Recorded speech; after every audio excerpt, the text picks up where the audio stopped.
Banyak yang menganggap COVID adalah natural disaster atau bencana alam. Namun ada yang mengatakan ini by design. Saya termasuk yang mengatakan ini by design karena jauh sebelum hal ini terjadi, terlalu banyak data yang menyatakan bahwa hal ini akan terjadi.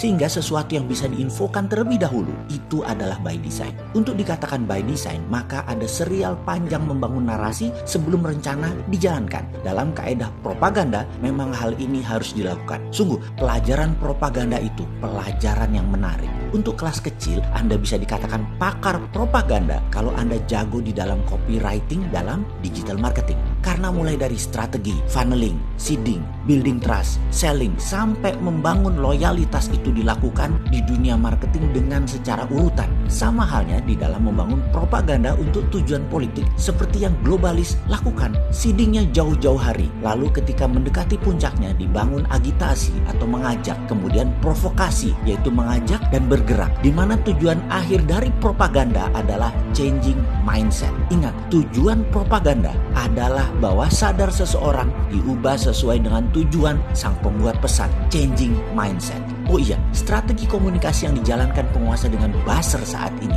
jauh dari changing mindset, tetapi malah jadi counterproduktif karena yang dipilih orang-orang tak berilmu, murahan, penjilat, dan hanya membas asal bunyi kalau dilihat dari kacamata yang lebih luas. Sesungguhnya, buzzer inilah aslinya provokator yang membuat negara saat ini bubrah trustnya kepada sesama anak bangsa. Selain mereka buzzer ini gak ngerti bela negara, ilmunya rendah, kasar bicaranya, dan menantang lawannya, gaya ini bukan gaya negarawan, tetapi gaya anak jalanan yang kampungan. Oke, kita balik lagi ke propaganda yang dilakukan globalis akan COVID, yang boleh diakui telah berhasil menakut-nakuti pemerintah yang memang lemah hankamnya. Kalau yang kuat hankamnya dan shadownya, aman negaranya. Jadi apa yang dilakukan globalis? Oh, ada yang masih belum percaya ini semua langkah globalis. Kan kita sudah ajari rumus para shadow kalau melihat fenomena. Satu, sudah tahu sebelumnya sehingga no surprise. Jadi ketika pemerintah terkejut atau kagetan, artinya tim shadownya tidak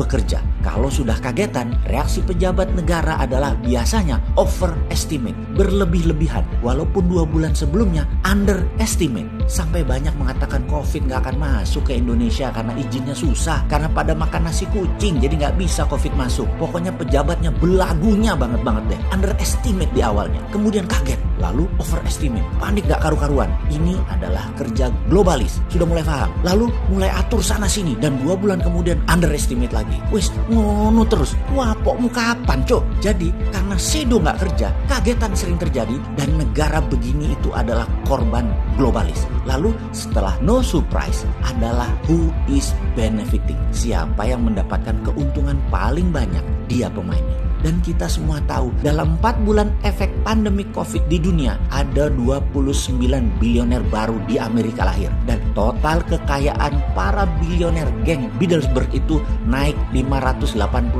billion dolar. Sisi seberang, masyarakat dan pemerintah di Amerika, 16 juta penduduk kehilangan asuransi kesehatan dan 46 juta orang korban PHK kehilangan lapangan kerja. Di Eropa, di Asia, semua hampir sama secara persentasinya. Di mana angka 584 billion dolar lebih kaya tersebut adalah sedotan kekayaan seluruh dunia kegiring ke mereka, para globalis. Sudah mulai paham ini mainan globalis? Belum? Atau masih ngeyel kayak bosman ngeyelin ekonomi dan hankamnya Indonesia yang jebol sama asing? Kayaknya masih banyak yang ngeyel bahwa COVID bukan rekayasa globalis. Yowis, rapopo. Yang penting jaga jarak, jaga kesehatan sampai awal 2021 setidaknya.